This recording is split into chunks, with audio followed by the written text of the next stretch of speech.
everybody, welcome to my channel and welcome to my kitchen here at Little Spoon Farm. Today we are going to make a very basic beginner sourdough bread recipe. So if you have tried baking sourdough in the past and failed or given up and you want to give this a try again, then this recipe is perfect for you because I've cut down some of the steps and just made it really easy for you to put this dough together. And this will give you a chance to get a feel for the dough and kind of learn the process before you start using more advanced techniques. So this this recipe is going to produce a small crumb. It's not going to be an open, large crumb. It's kind of it's a 70% hydration dough. So you'll be able to use this bread for sandwiches and toast and dip in soups and things like that. So if you want to learn how to bake sourdough, this is going to be a recipe that you'll want to check out. So why don't we go ahead and get started.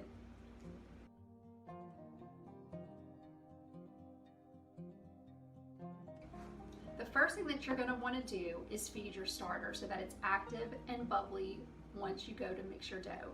You will want to feed it about 12 hours prior to mixing your dough.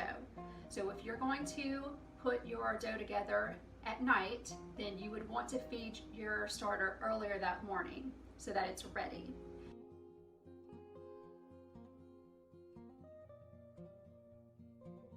So once you're ready to mix your dough together, you're going to want to put 350 grams of water into a bowl and add 50 grams of your starter to the water and stir it up really good to distribute the starter and water together. Then you're going to add 10 grams of salt and give that a good stir.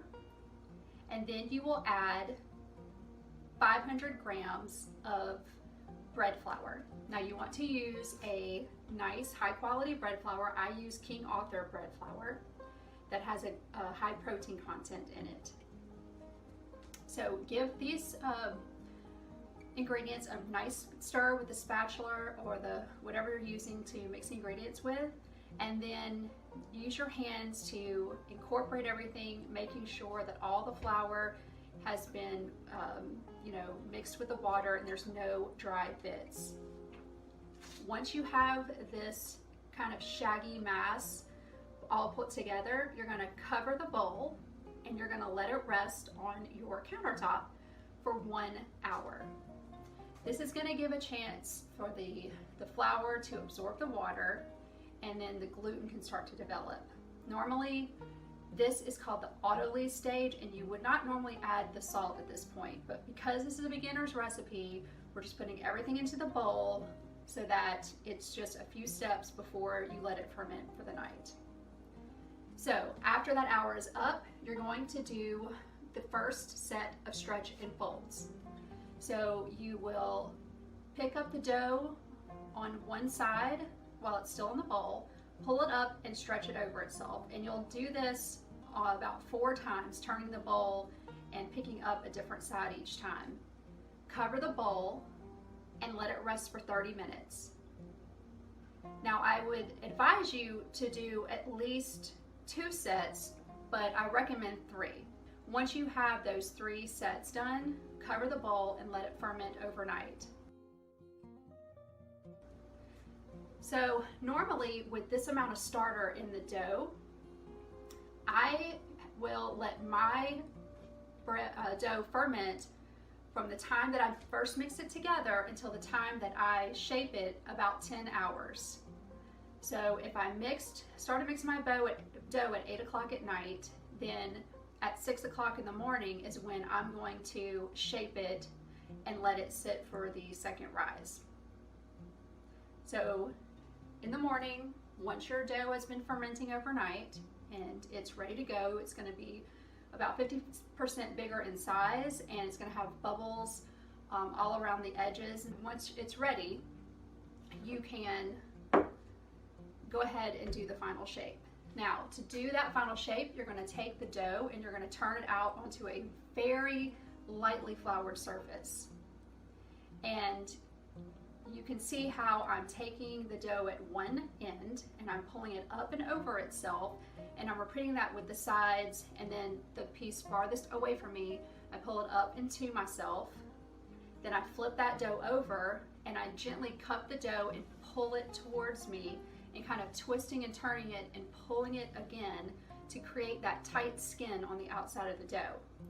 Now, at this point, you put this ball of dough onto a piece of parchment paper, and then you use the parchment paper as a sling to put it into a bowl. And this is where we're going to do the second rise. So you're going to let that rise covered for about 30 minutes. And then you're going to preheat your oven with your Dutch oven inside of the oven to 450 degrees.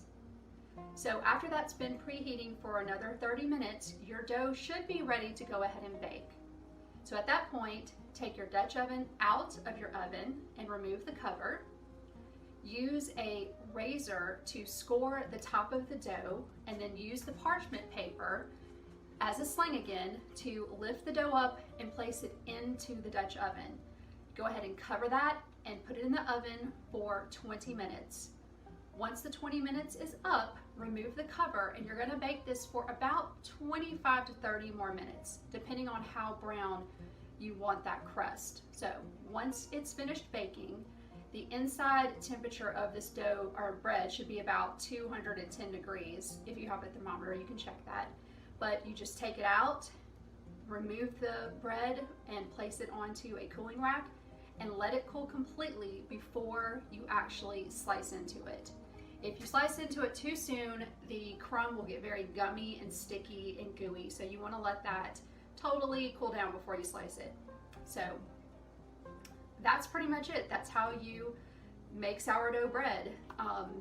Like I said, I've left out some of the more advanced techniques with you know, the autolyse and the vanitines that we use to prove our bread in overnight. I will definitely get another video for a more advanced bread recipe later, but for right now, I'm starting out our new website with all beginner recipes for sourdough, and I think that this is just a really good way for you to start, you know, baking sourdough bread and getting a good feel for how things work. So if you have any questions or comments, leave them below. You can go to my website and I will have a printable recipe that you can just print out or save to your phone. And if you like this video, give me a thumbs up and subscribe, and I will see you in the next video. Bye.